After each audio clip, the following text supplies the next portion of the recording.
Hello friends, welcome to ಅಂಗೈಯಲ್ಲಿ ಆರೋಗ್ಯ Kannada YouTube channel. ಇವತ್ತು ನಾನು ನಿಮಗೆ ಒಂದು ಅದ್ಭುತವಾದ ಮಲ್ಟಿಪರ್ಪಸ್ ರಸಂ ಪೌಡರ್ ಮಾಡೋದನ್ನ ತೋರಿಸ್ಕೊಡ್ತಾ ಇದ್ದೀನಿ.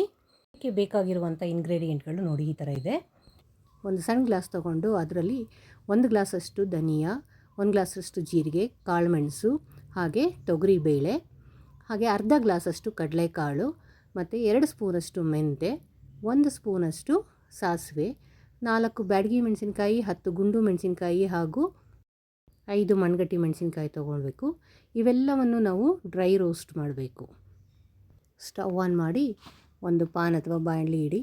ಅದಕ್ಕೆ 2 ಸ್ಪೂನು ಮೆಂತೆನ ತೊಗೊಂಡಿದ್ದೀವಲ್ಲ ಅದನ್ನು ಡ್ರೈ ಆಗಿ ಚೆನ್ನಾಗಿ ಫ್ರೈ ಮಾಡಬೇಕು. ಆ ಗೋಲ್ಡನ್ ಕಲರ್ ಹೋಗಿ ಅದು ಆರೆಂಜಿಶ್ ಕಲರ್ ತರಬೇಕು. ಮತ್ತು ಅದೊಂದು ಪಟ್ ಪಟ್ ಅಂತ ಸಿಡಿಯೋ ಸೌಂಡ್ ಬರುತ್ತೆ ನೋಡಿ. ಹುರಿದ ಮೇಲೆ ಅದನ್ನು ಇನ್ನೊಂದಕ್ಕೆ ಟ್ರಾನ್ಸ್ಫರ್ ಮಾಡಿ ಅದೇ ಬಾಣಲಿಗೆ ಧನಿಯಾ ಹಾಕಿ ಹುರಿತಾ ಇದ್ದೀವಿ. ಧನಿಯಾದು ಅಷ್ಟೇ ರಾ ಸ್ಮೆಲ್ ಹೋಗಿ ಅದು ಘಮ ಘಮ ಅಂತ ಫ್ಲೇವರ್ ಬರಬೇಕು ನೋಡಿ. ಆಗಲೇ ಅದು ಒಳ್ಳೆ ಧನಿಯಾ ಫ್ಲೇವರ್ ಬರ್ತಾ ಇದೆ. ಇವೆಲ್ಲವನ್ನು ನಾವು ಸ್ಲೋ ಮತ್ತು ಮೀಡಿಯಮ್ ಫ್ಲೇಮಲ್ಲೇ ಹುರಿಬೇಕು. ಜಾಸ್ತಿ ರೋಸ್ಟ್ ಆಗಬಾರ್ದು, ನಿಧಾನಕ್ಕೆ ಲೋ ಫ್ಲೇಮಲ್ಲಿ ಹುರಿಬೇಕು. ಹುರಿದಾದ್ಮೇಲೆ ಇದನ್ನು ಟ್ರಾನ್ಸ್ಫರ್ ಮಾಡಿಕೊಂಡು ಅದೇ ಬಾಣಲಿಗೆ 1 ಗ್ಲಾಸಷ್ಟು ಏನು ಜೀರಿಗೆ ತೊಗೊಂಡಿದ್ದೀವಿ ಅದನ್ನು ಸಹ ಹುರಿಬೇಕು. ಜೀರಿಗೆ ಹುರಿಬೇಕಾದ್ರೆ ಕೈ ಬಿಡಬಾರ್ದು, ಕಂಟಿನ್ಯೂಸ್ ಆಗಿ ನಾವು ಸ್ಟಿರ್ ಮಾಡ್ತಾ ಇರಬೇಕು. ಹಾಗಾಗಿ ಅದು ಪಟ್ ಪಟ್ ಅಂತ ಸಿಡಿದು ಆಚೆ ಹೋಗೋದಿಲ್ಲ ನೋಡಿ. ಬೇಗ ಅದು ರೌಂಡ್ ಕಲರ್ ಬರುತ್ತೆ ಮತ್ತು ಸಿಡಿಯೋಕ್ಕೆ ಶುರು ಆಗುತ್ತೆ. ರೋಸ್ಟ್ ಆಗಿರೋ ಫ್ಲೇವರ್ ಬರ್ತಾ ಇದ್ದಂಗೆ ಅದನ್ನು ನಾವು ಬೇರೆ ಪಾತ್ರೆಗೆ ಅಥವಾ ಪ್ಲೇಟ್ಗೆ ಟ್ರಾನ್ಸ್ಫರ್ ಮಾಡಿಕೊಂಡು ಆರೋದಕ್ಕೆ ಬಿಡಬೇಕು.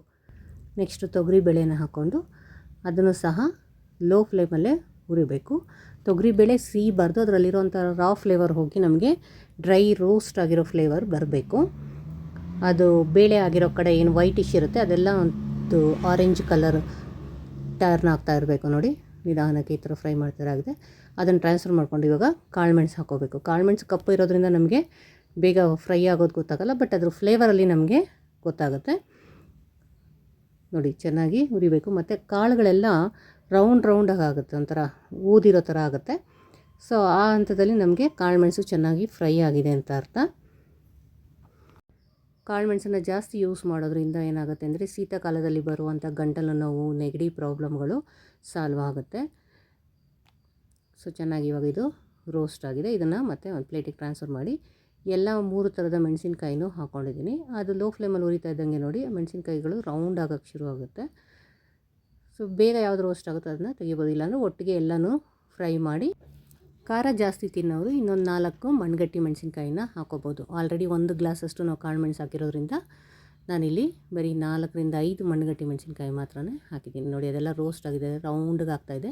ಸೊ ಅದನ್ನು ಇನ್ನೊಂದು ಪ್ಲೇಟಿಗೆ ಟ್ರಾನ್ಸ್ಫರ್ ಮಾಡ್ತಾಯಿದ್ದೀನಿ. ಇವೆಲ್ಲ ರೌಂಡ್ ಆದ ತಕ್ಷಣ ಇದನ್ನೆಲ್ಲ ಇನ್ನೊಂದು ಪ್ಲೇಟಿಗೆ ಟ್ರಾನ್ಸ್ಫರ್ ಮಾಡಿ ಇವಾಗ ಕಡಲೆಕಾಳನ್ನು ಫ್ರೈ ಮಾಡ್ತಾಯಿದ್ದೀನಿ.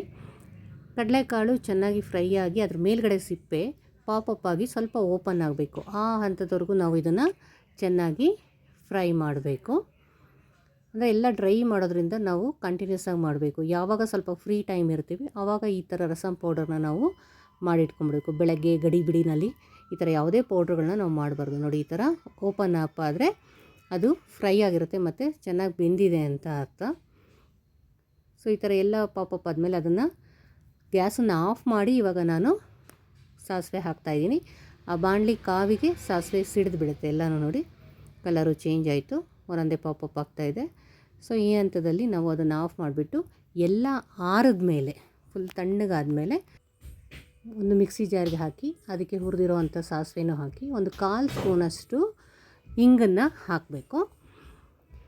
ಹಾಗೆ ನಾನು ಇಲ್ಲಿ ಅರಿಶಿಣದ ಪುಡಿನ ಹಾಕ್ತಾಯಿದ್ದೀನಿ. ಅರಿಶಿಣ ಕೊಂಬಿದ್ರೆ ಅದನ್ನು ನಾವು ಜಜ್ಜಿಬಿಟ್ಟು ಫ್ರೈ ಮಾಡಿ ಹಾಕ್ಬೋದು. ಇದು ಆರ್ಗ್ಯಾನಿಕ್ ಅರಿಶಿಣ ಪುಡಿ, ಮನೆಯಲ್ಲೇ ಮಾಡಿರೋದು. ಸ್ವಲ್ಪ ಕಲರ್ ಕಡಿಮೆ ಅನಿಸುತ್ತೆ.